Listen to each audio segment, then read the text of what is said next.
Question is, how high do you mount a TV on the wall? Well, that could be up to debate, but a lot of the experts will say a 43-inch TV should be mounted right around 56 inches from the floor. That's to the center of the screen.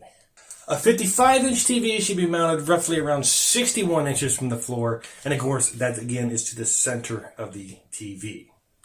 A 65-inch TV should be roughly 65 inches from the floor, and again, that is to the center of the TV.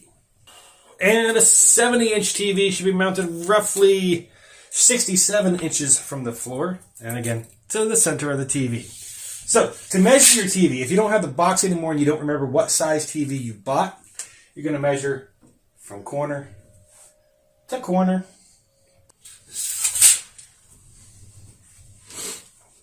Okay, so this TV is measuring 40 inches from corner to corner, and that's based on this actual screen size. I'm not counting the little bit of frame out there, which some manufacturers do.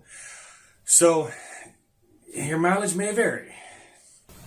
So at 40 inches, we should probably be somewhere around the height of 53 to 54 inches from the floor. I've got this thing around 72 inches from the floor to center. Most of the application for this TV is going to be when my daughter's laying in bed watching TV. So her bed, it's a bunk bed. She sleeps on the top bunk. So when she's laying down, it's almost straight across for her. So just because the recommendation is a certain height doesn't mean that all applications have that same height requirement. So what I would suggest is you sit in your chair of choice, relax, and look at the wall. Turn the TV off, turn every distraction off around you, and look at the wall. Where do your eyes naturally go to rest? Wherever your eyes naturally go to rest is where you want to center your TV. Now, with this one the way it is,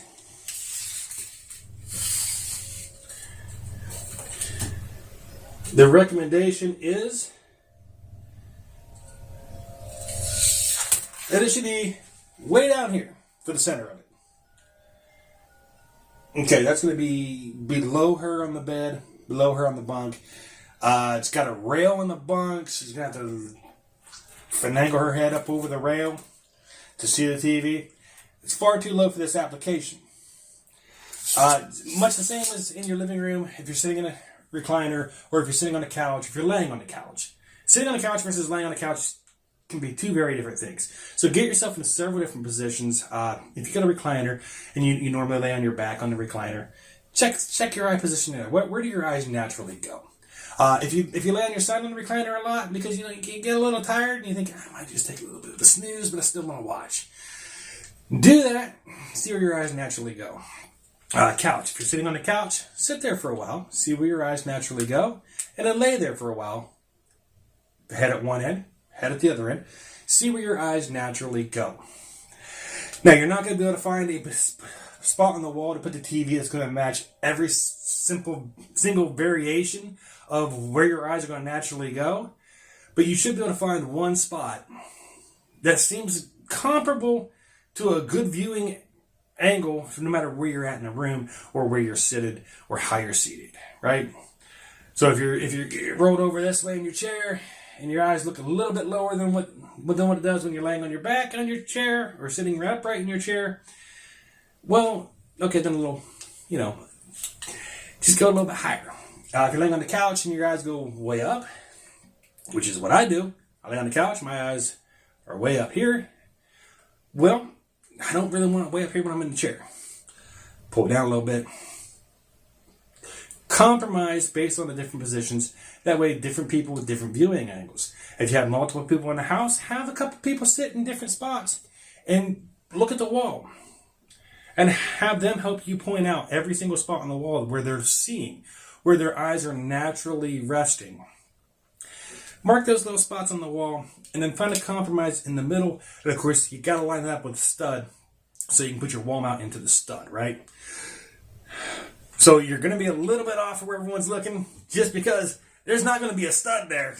I'd almost guarantee it. Wherever the best viewing angle is for everybody, there is not going to be a stud. So you're going to have to find a compromise with the stud as well. But at least you can get the height alignment to a compromisable position so that everyone in the room, no matter where they're seated, can see properly, and no matter how big the person is or how small the person is. Another nice thing is, just because you put it up high doesn't mean it has to be up too high for you. A lot of these articulating mounts can be tilted forward. So this can be up a little higher than what's recommended, and I can tilt it down. Okay, all I gotta do is loosen up with 2 screws on the back, tilt it down, and she's good to go. That way if my daughter ever decides to use the bottom bunk, well, I can tilt it down, and she can see it just fine. I mean, if she's facing the wall, she ain't gonna see it, but I mean, as long as she's facing the TV. So it's all going to depend on where you are, how you're viewing it, what you're doing when you're viewing it, what kind of chair you're sitting in, what kind of couch you're sitting in, how you sit, if you lean back, if you lean forward, if you sit up straight with good posture, if you sit long ways across your chair with your feet draped over the arm and your head over the other arm. Or, you know, if your feet go over the top of the back of the chair and your head falls off over where the feet's supposed to be, that's definitely going to change your viewing angle. I mean, it's all up to you. Don't worry about too much about what the experts say about the proper height is. Do a height that works for you. Because it is your TV. It is your house. It is your viewing experience. And ultimately, at the end of the day, it is what makes you happy.